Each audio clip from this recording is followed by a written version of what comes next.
I would say it's in a similar direction, and this is an isolation trap. The most frequent misstep is presenting an invention as an isolated standalone rather than demonstrating an integrated de-risk integration path. We see a lot of times, most 80% of founders will be pitching us solutions that is one and only solution. And I think no investor, if I, as we're looking a lot of those pilots and everything through the perspective of the investment perspective, you're not going to be that only one and only solution. So why not rather be integrated jurist part of the bigger system?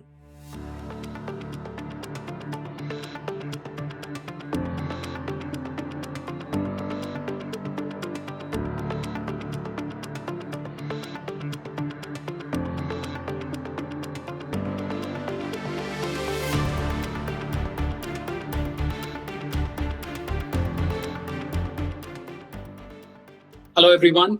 Welcome to another edition of the Sourcing Stack. Today, I am with Nina Pfifer, co-founder and managing partner at SPIN Ventures. You call it Spin Ventures as well. Nina brings a particularly interesting perspective to the circular economy. Before joining Spin, she spent several years at Conduit Capital, where she worked across impact investing, fundraising, investor relations, and strategic partnerships. At Spin, she is focused on accelerating the transition towards a regenerative and circular economy, particularly across consumer and retail. Spin's thesis is built around a powerful idea that waste and resource inefficiency are not simply environmental problems, but represent a major economic opportunity.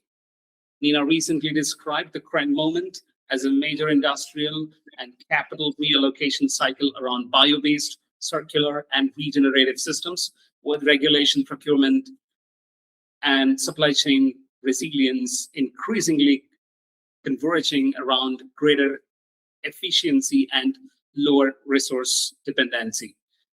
Nina, before we dive in, I'd love for you to briefly introduce yourself, your journey into impact investing, and what brought you to Spin Ventures. Thank you, Vinay. It's a pleasure to be here, and thank you for having me.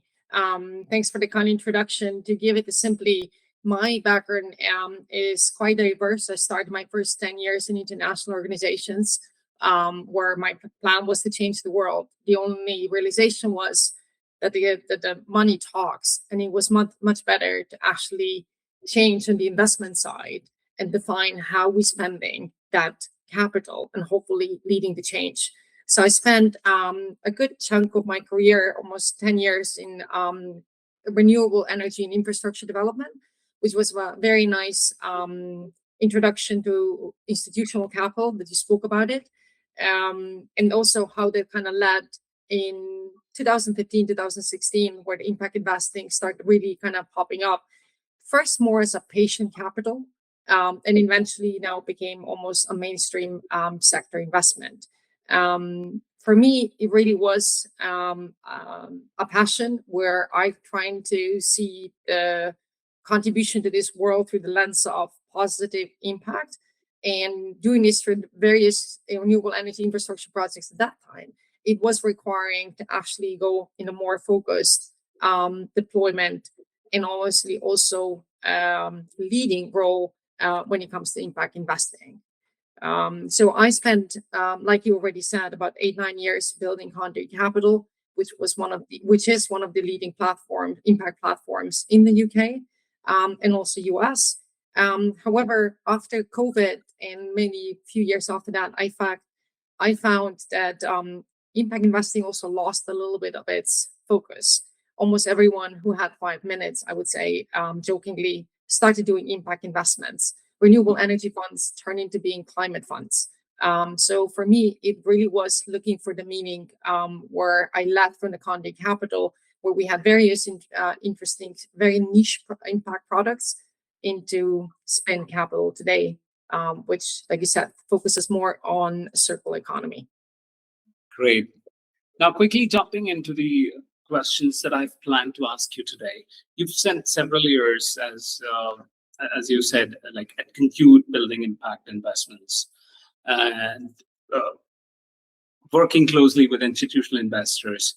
What did that experience teach you about the gap between having capital available for impact and actually getting it deployed into scalable businesses? It's a very good question. Look, looking back at Connie Capital's foundational premise, the bottleneck in impact investing, I don't think has never really been a lack of willing capital from institutional investors or foundations or at some point also family offices and high net worth individuals.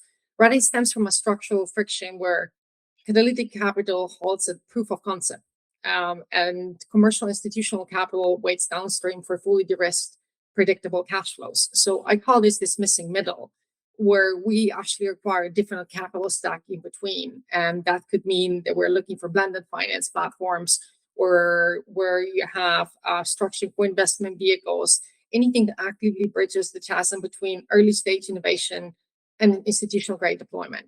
Institutional investors obviously need more or less proven concepts, much larger tickets, and somehow manageable risk. That's where the early stage impact investing is not necessarily there, hasn't been there yet, is moving into that category, but is looking at the missing middle and creating that different capital stack would be the short answer. Just around how you've moved into building spin around the circular and regenerative economy, what convinced you that circularity had reached a point where it could become a major investment and infrastructure opportunity rather than simply a sustainability theme?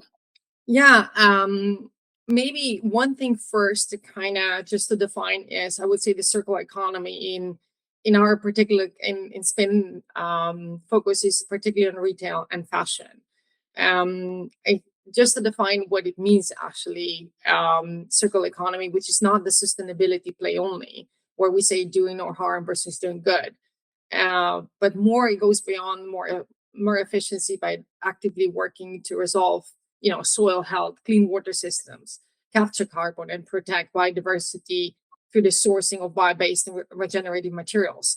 So we talk about particularly here about regenerative capitalism, which marries environmental restorations with robust enterprise economics. So it proves that resource efficiency, lower toxicity, and closed loop systems are not added cost of doing business, but rather the essential drivers of long-term supply chain resilience, stronger margins, and particularly lasting enterprise value. And that's for me where the shift was. That I think if you looked at in circular economy 5 years ago, so we talk about a regenerative economy, although it was an extremely early stage, it was missing the validation, and particularly it was missing the scale. I think in the last 5 years, which we're going to talk shortly about it, why this has strongly pivoted. And I think right now we're looking at a very much, such as 10 years ago, the impact investment space, which became a lot more focused and growing sector. That's how I see that particular core industry also shifting. And again, shortly we'll talk about exactly why. But for me, that was the moving theme, and I said I would love to be behind it to yet again build in this particular case, particular infrastructure, where in my past that used to be impact investment, and before that just the general renewable energy infrastructures. Right, interesting. Now, a lot of the circular economy conversation has historically been framed around environmental impact. Spin talks about much more about higher efficiency, stronger margins, lower resource dependency, and supply chain resilience. Has the investment case for circularity fundamentally changed?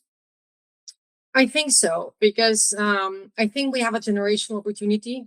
The global consumer and retail economy is one of the largest and most influential industrial system, but yet much still operates through a linear model that destroys economic value at every stage. What I mean with this is that it still goes to a typical extract, produce, sell, and discard. That's a linear model. We're moving away from that, and not just at Spin. This is where we see the sector going.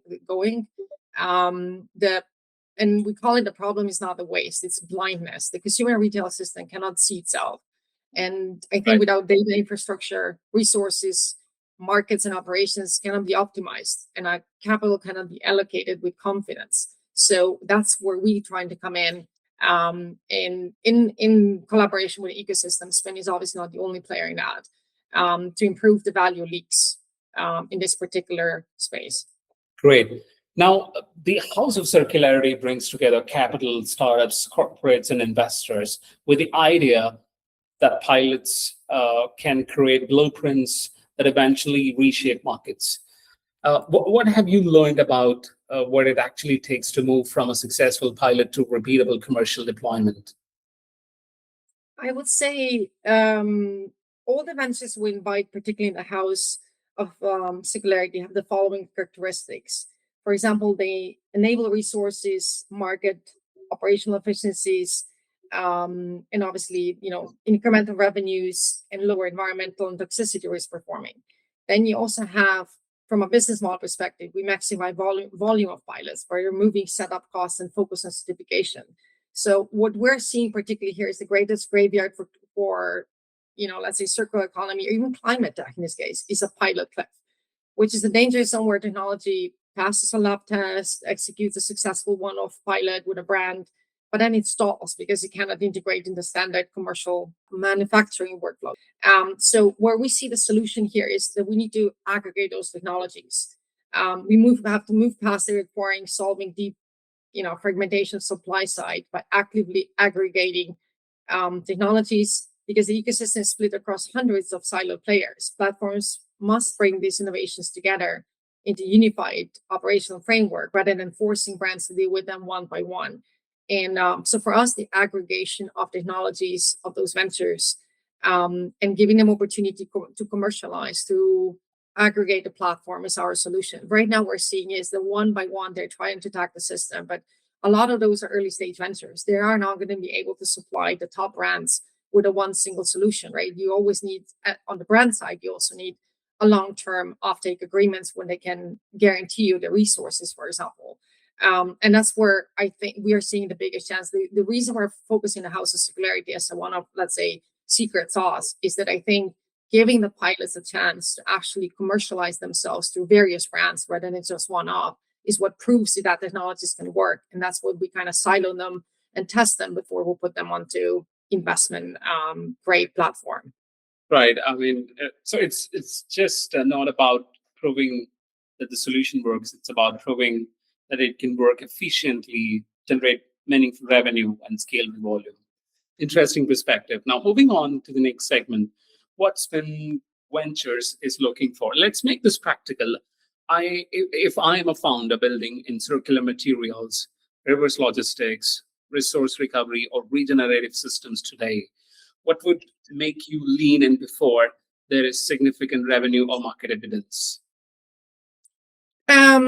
I think in this particular question, I think I would say that we're going to focus on particularly on the blind spots, the intelligent recovery, automated sorting, infrastructure, and the data layers in the track. So if I would be looking as like you said, to be a venture, we would be looking for particularly number one, which I think everyone are going to be familiar with, the quality of the team. Everyone I think is familiar with a great team with a mediocre product can deliver that, but the great product with a mediocre team is not necessarily going to be able to deliver that. So for us, first is the people behind the business. Second is the scalability and deployment of this thing. So as I said, solving let's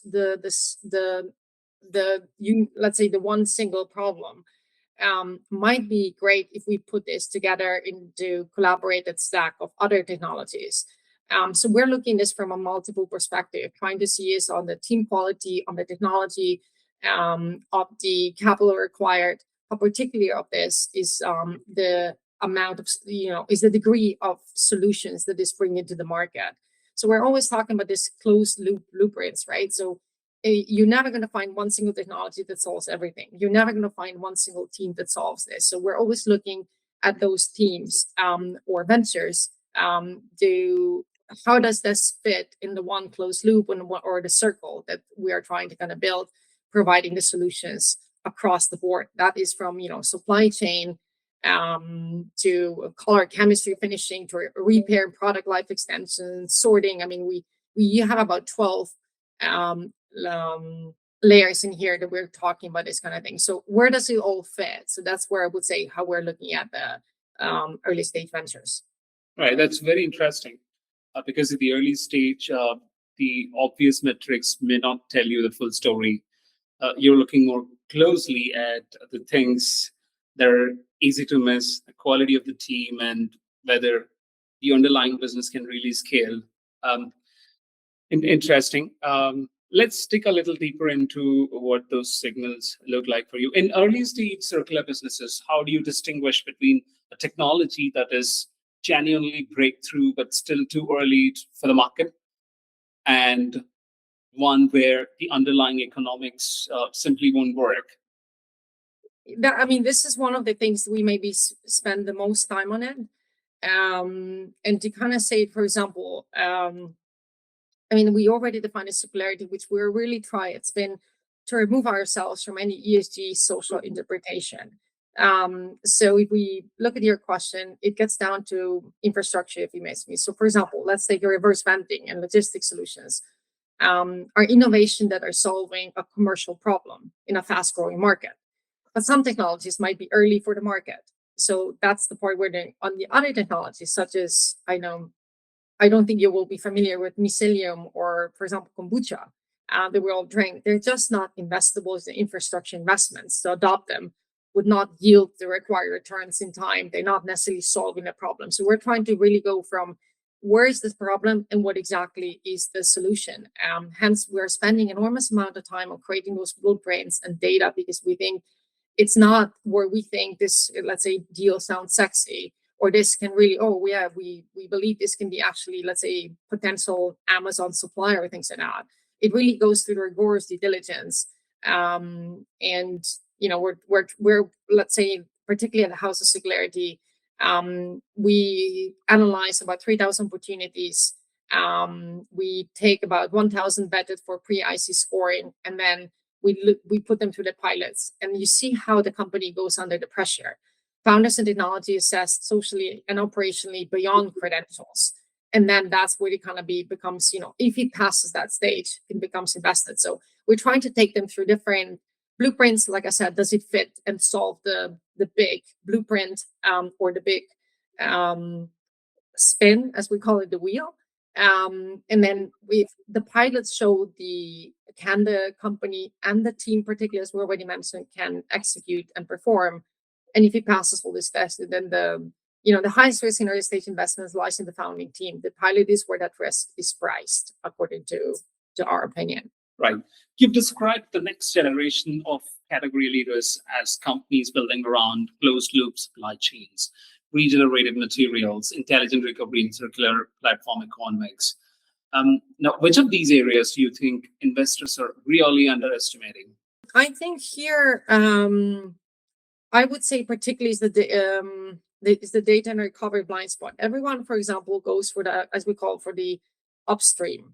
From, let's say, from retail and resale to rental recycling depends on one thing: knowing exactly what the product is, where it has been, and who owns it. And that's the part that we find this is the least understood and invested. Everyone would like to invest in new regenerative materials, which is that's the upstream part that we're talking about. But where's that middle in between where you either need to understand first, where's the new material going to come from? Is it scalable? Can you actually recycle certain products and create that material? So it's a post-sale data infrastructure that we think it's the operating system for circular commerce that is at the moment just being built up. And that's where this aggregation, again, of teams, technologies, ventures is what we think is the solution. Because in every sector industry, there's not one solution takes all, but this aggregation, I think what's going to enable to give the chances to investors to actually first make the returns, because we're all in the business to still make the returns on it. We do not see circular economy, let's say, of patient capital or from foundation perspective, it requires this in a very super early stage. So they are part of our capital stack. But I think where particularly would say what part the investors are still underestimating would be post-sale that data infrastructure as a new operating system. Again, on the circularity, capital, and market dynamics, you've said Europe and the UK are entering a major industrial and capital reallocation cycle around bio-based, circular, and regenerative systems. What has materially changed in the last few years that you believe this transition is now accelerating?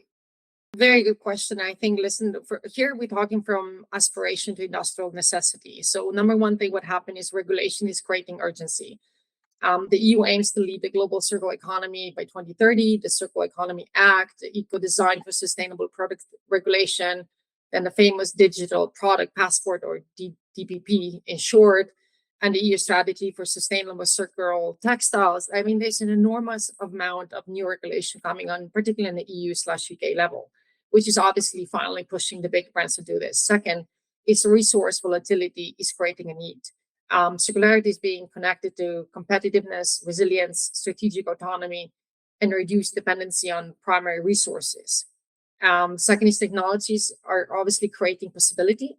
Biotechnologies, deep technology, softwares, hardware solutions are now commercially credible across those closed loops.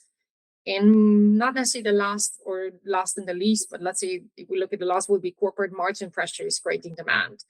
For example, in the UK, is developing a circular economy growth plan intended to stimulate investments, improve resource productivity, and strengthen supply chains and create skilled employment. So that's kind of the mission, I would say, where we see multiple, as always in anything, is not just one answer, but it's now where we're seeing the real sector being developed because it has the regulatory pressure, it has a corporate economic pressure, meaning to improve margins and so on. It's a resource challenge. And at the end of the day, there are technologies which are creating those possibilities.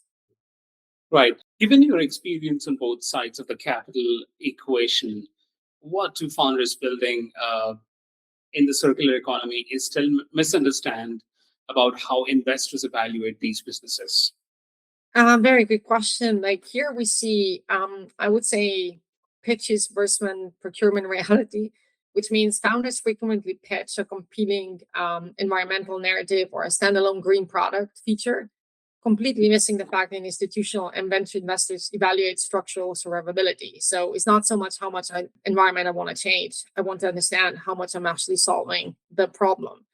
And I would say the enterprise resilience, investors look closely at whether a young company can survive grilling corporate qualification cycles, integrate smoothly into multi-stakeholder supply chains, and whether long sales pipelines without running out of runway.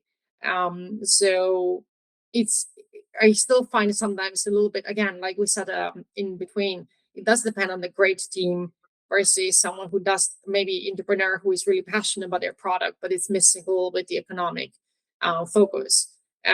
So for us, it's really that a little bit of mismatch of trying to solve the environment versus trying to create the value and solve the problem that the fashion and retail industry is having. Right. Now, if I'm a founder approaching investors today with a circular economy solution, what is the biggest mistake you see founders make when communicating the opportunity with the investors? I would say it's in a similar direction, and this is an isolation trap. The most frequent misstep is presenting an invention as an isolated standalone rather than demonstrating an integrated de-risk integration path. We see a lot of times, most 80% of founders will be pitching us solutions that is one and only solution. And I think no investor, as we're looking a lot of those pilots and everything through the perspective of the investment perspective, you're not going to be that only one and only solution. So why not rather be integrated de-risked part of the bigger system? And second is a systemic proof. Investors want to see clear proof of commercial offtake agreements and understand precisely how the innovation plugs into existing, be that manufacturing system or, depending on where obviously the venture is, without requiring the entire global supply chain to rebuild itself from scratch. Like with any technologies or with any solutions, you're trying to fit into the system and pivot it slowly rather than saying this is one and only new solution and everyone should kind of target that. That's, change is very challenging. Moving that particular industry is almost like moving a Titanic. It goes in stages. And we see a lot of that usually being the trap. Right. Dana, if we come back to this conversation 5 years from now and circularity has genuinely become part of the default program, the default operating model for consumer and retail, what is the one thing that will have changed the most people are still underestimating today? Wow, I wish that I would have a magic wand to be sure kind of about this, but where our expectations here are that, let's say, come 2030 plus, the reality will be, I hope that circularity becomes the default operating model for consumer and retail, which is the under the radar shift that made it happen. That will make it happen will be, I think, the complete transition from this fragmented technological pilots to fully integrated single purchase order deployment infrastructure. And I think the winning playbook will be the ultimate winner will not be the creator of the cleverest green chemistry, but an entity that owns this orchestration layer, the infrastructure capable of building dozens of disparate value chain nodes into a single, hopefully seamless commercial purchase order while guaranteeing absolute regulatory compliance. Right. Dina, thank you so much for joining us. This has been really insightful conversation. I think what comes through clearly is that circularity is not just about solving an environmental problem. It's about building more efficient, resilient, and economically attractive businesses. Thank you for sharing your perspective on where you see the biggest opportunities, what you look for in founders, and how you think this market is going to evolve. It was a pleasure having you on the podcast, Nina. Thank you for joining us. Thank you, Mina. It was a great pleasure.